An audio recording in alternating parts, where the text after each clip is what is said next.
everybody, I'm Miss Karen at Adams Memorial Library. Welcome to December's Bake-A-Tale. Now December is my favorite baking time of the whole year because December is when we get to make lots of cookies. And so I have a cookie recipe for you today that you can make gingerbread people or whatever else you'd like.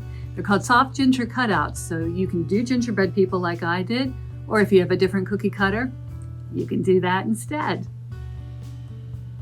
But since Bake-A-Tale is when we talk about a recipe and some books to read and a craft to do while you're waiting for your recipe to bake, I have all gingerbread connected books and crafts today. I actually have 3 stories today, but 2 are by Jan Brett and feature a gingerbread baby. Now in this one, Gingerbread Friends, Gingerbread baby feels kind of lonely when his friend Maddie leaves the house, so he wishes that he had a friend who would be like him.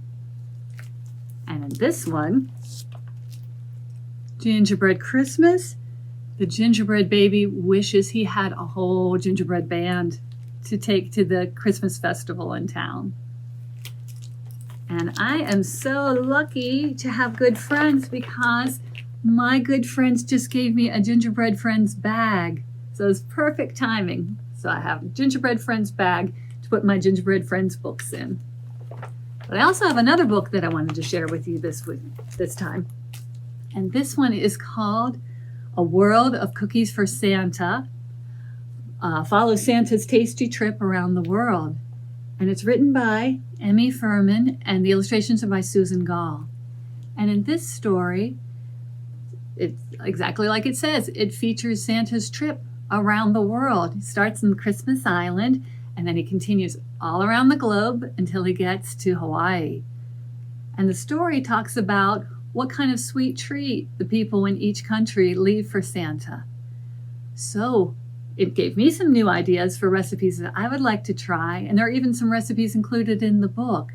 So it might give you some good ideas for new recipes too.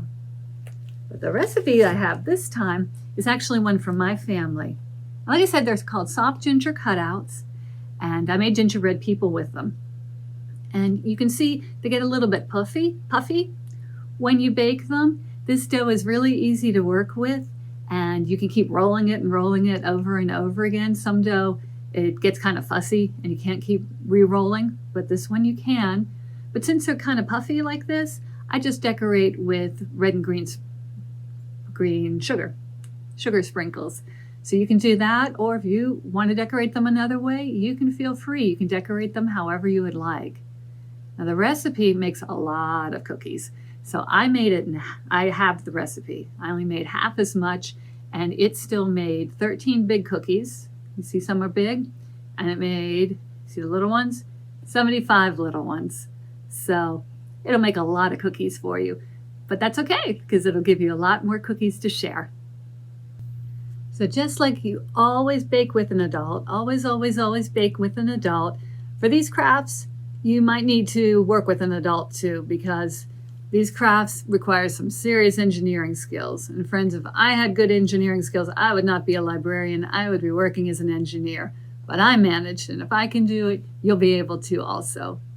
So the crafts I have for you this week, that'll be in your kits, this month, that'll be in your kits are a gingerbread garland.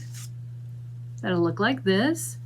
And a gingerbread person and house ornament that looks like this. So here's where the paper engineering comes in. If you have done origami with Mr. Alex, you will be good at folding because it's going to require some folding to get the paper right to make this garland. So our gingerbread friends are connected.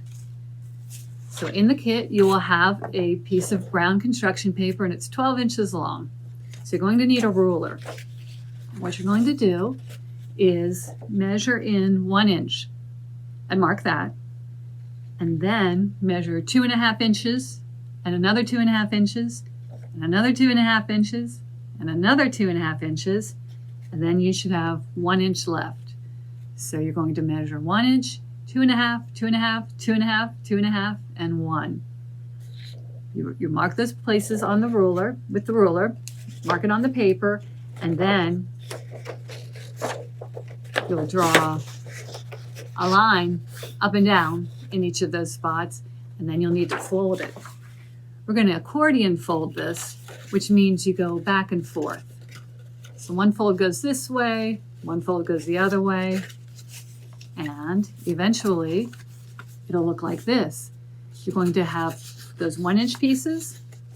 You want those to be on the end, on the left side, and you want the folded part to be on the right side. Then you're going to take the template, cut that out, and put it onto your paper.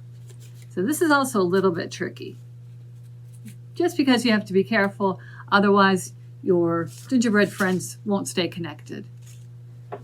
So what you'll do is you'll have the open flaps on this side.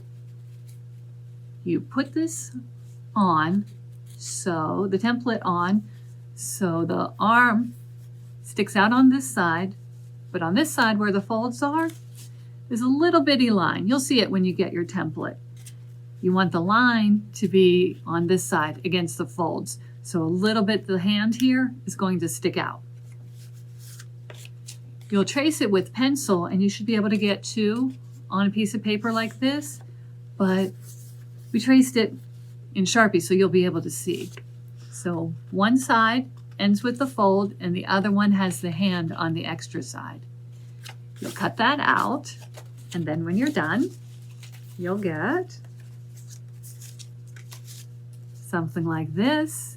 And when you unfold it, you get a garland.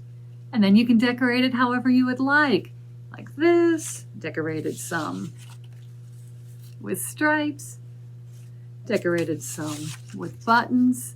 So we'll have a little bag with buttons and different bibs and bobs that you can use for decorations. I use markers and I use crayons on mine, so whatever you have at home to decorate with will be great. You can put these all together, make a longer garland. You can do them separate, keep them separated, whatever you want. Now for the house, we will give you the pieces and some brown paint. You're going to take 5 popsicle sticks and you'll paint them brown, and then you'll glue them together. I use tacky glue for mine. So you have 1 on the bottom, 2 going up, and 2 to make the roof. And I used the tacky glue and I just waited till it was dry. And if you forget to paint the sticks before you glue them, that's okay, because I did that. And it works fine. You can just paint them after they're glued together, and that will work too. So for the decorations on this one, I used cotton ball to make snow and some little pieces. For this one, there's going to be a smaller template in your kit also. So the smaller one fits better between the popsicle stick walls here. So you can cut this out. You can cut it out of brown paper if you'd like, or you can cut it out of cardstock, which is what this one is, and I painted it brown. And then I decorated it, put some decorations around to make my gingerbread friend's house fancy. And then you will get some gold cord in your bag too. You take your gingerbread friend and you just want to put a small hole in. I used a thumbtack like this. So you can use a thumbtack or a pin or something. Put a little hole in the gingerbread friend's head and then thread the gold cord through. And then figure out where you would like your gingerbread friend to be hanging. And you can glue this on the back. You could tie it around. I just taped mine. You know, when in doubt, I like to use tape. So I taped the cord onto the back. And then take the rest of the cord and make a loop. And then you can hang it. And use your gingerbread friend to decorate wherever you would like. So you can come in and get your kit at the library. If you'd like, you can call and reserve. You can come down to the children's room and get it, or you can call and reserve one, and you can pick it up in curbside pickup if you would like. And if you do make gingerbread friends or gingerbread cookies, we'd love to see it. You can email at kids@adamslib.org and let us see what you made. Or you can come in, bring a picture and come in and show us. So friends, I hope you all have a very nice holiday season. Have a happy Christmas, happy baking, and thank you very much. See you next time.